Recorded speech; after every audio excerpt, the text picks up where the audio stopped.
Hey there, Vero 311, former Marine infantryman, Revolutionary War reenactor, amateur history enthusiast. I'm also a collector of antique military flintlock firearms, to include rifles and muskets. In front of you, you're looking at an original French infantry musket from the system of 1766, made in about 1770. And in front of that, you have an original model of 1819 Hall breech loading rifle made in 1826. The goal of this video is just to help the collector who's interested in purchasing these firearms on what to do, what to look for, what to look out for. It's going to be quick, down and dirty. I'm planning for it to be 10 minutes, but we'll see how it goes.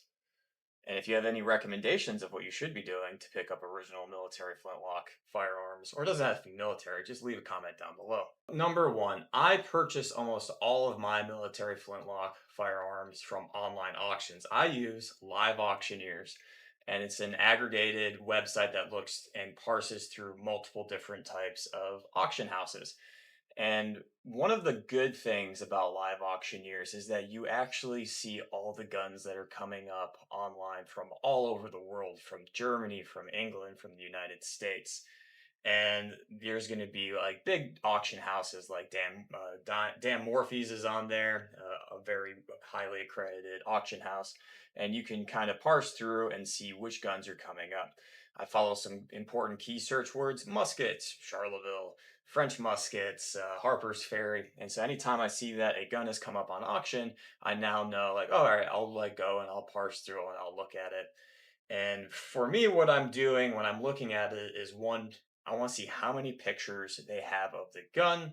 I want to see what they have the dimensions of the gun as. Do they have it? Some of them are like, if it's a French musket, it should be it should be a 69 caliber, but they say it's a 75 caliber. That either shows that they don't quite know what they're doing, or somebody put a new barrel on that gun.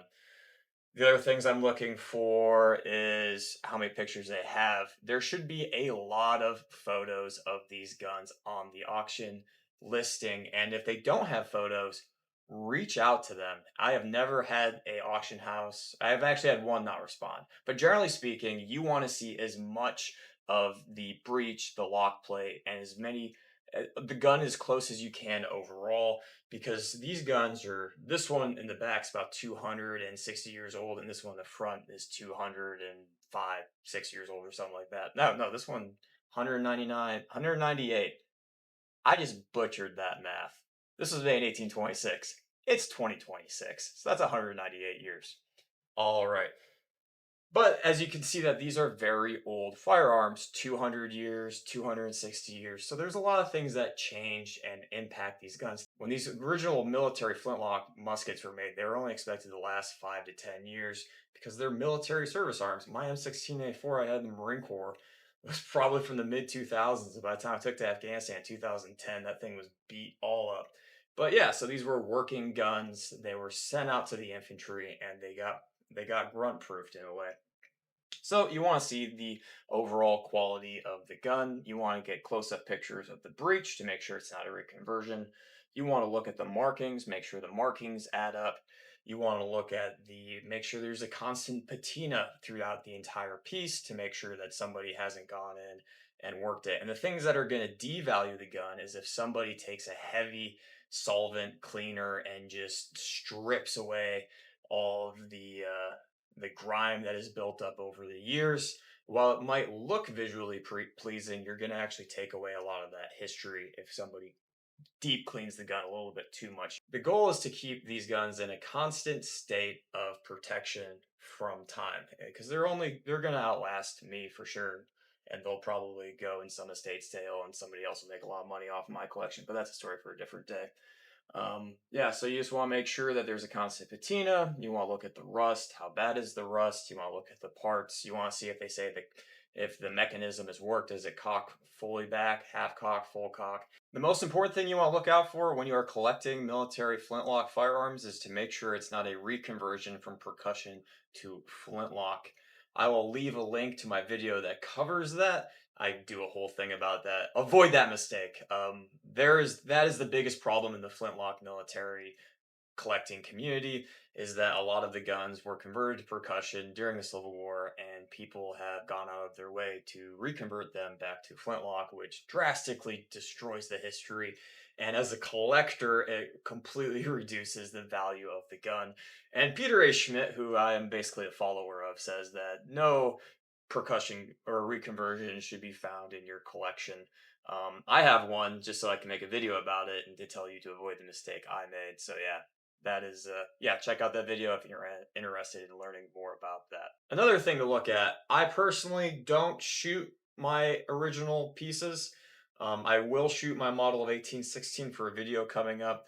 If you want to shoot the gun, you're going to be looking at a completely different, you're going to be looking at the guns a little bit differently because you're looking for a safety aspect. I don't want to shoot my guns because I've heard that you don't have to necessarily worry about the barrel blowing up, which would be a terrible day, but you definitely run the risk of damaging the stocks if you shoot a gun. I have enough reproductions of I have three French infantry musket, no, two French infantry musket reproduction, no, three French infantry musket reproductions that I can shoot all day, and I don't have to worry about, destroying a piece of history. So also keep that in mind. If you're looking at shooting these guns, you're gonna be looking at it with much more safety focus. I would recommend buying a bore camera, put that camera all the way down the barrel. Obviously, you take the barrel off of the stock. You're looking for cracks, you're looking for divots, you're looking over for the overall quality. I am not an expert on that. You need to find somebody that you would consider an expert to kind of do a safety proof of the gun and then go from there. Again, I'm not telling you what to do with your gun. I'm saying if that's something you're interested in, obviously do the due diligence, find somebody to look over the gun so you don't hurt yourself or you don't hurt this piece of history. So you've looked at the gun, you're like, hey, this gun looks like it's in pretty good quality. I'm ready to put that money down. And that's the second piece of advice. This is almost advice for myself, too. I'm basically talking to myself about advice I need to listen to. And that is have have a range that you're going to put up and don't go over that. What I mean is I have gotten caught a couple times where like I need to have it, I need to have it, I need to have it, and then you just see that gun price go all the way up, and then you spend $2,300 on what turns out to be a reconversion. What I personally do is I don't auto bet. I see that this a musket's going to come up, comes up the 15th of the month, and then I put on all my notifications and I wait. And then I get a text message that hey, your lot is coming up in 10, and then I enter the live auction. I never bid beforehand because my goal here is that other people are out there and they're auto bidding.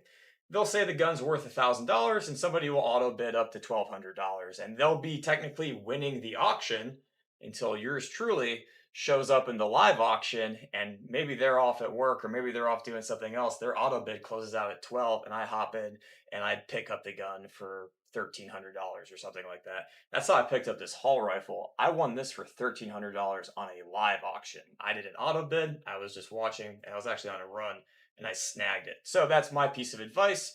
Wait for the guns to go to live, and then try to snag them. You now have. That's how I've worked to win the auctions. Other things that I have learned while collecting military historic firearms is I actually have. I'll close with these two things. I have two real goals here.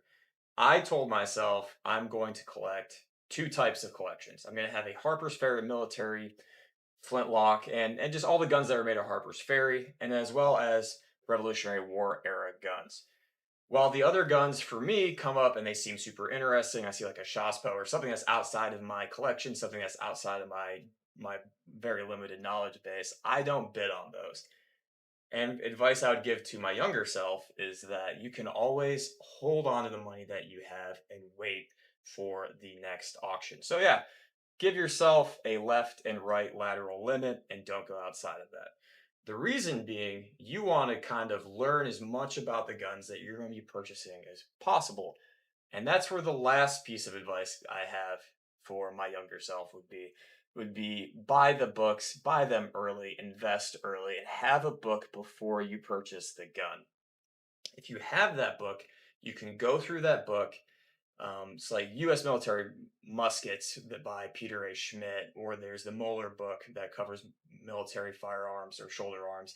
And you can go through those books and you will learn so much information about what to look for and what importantly to look out for. Another reason you want to look into the books is because a lot of the information online is just not very good.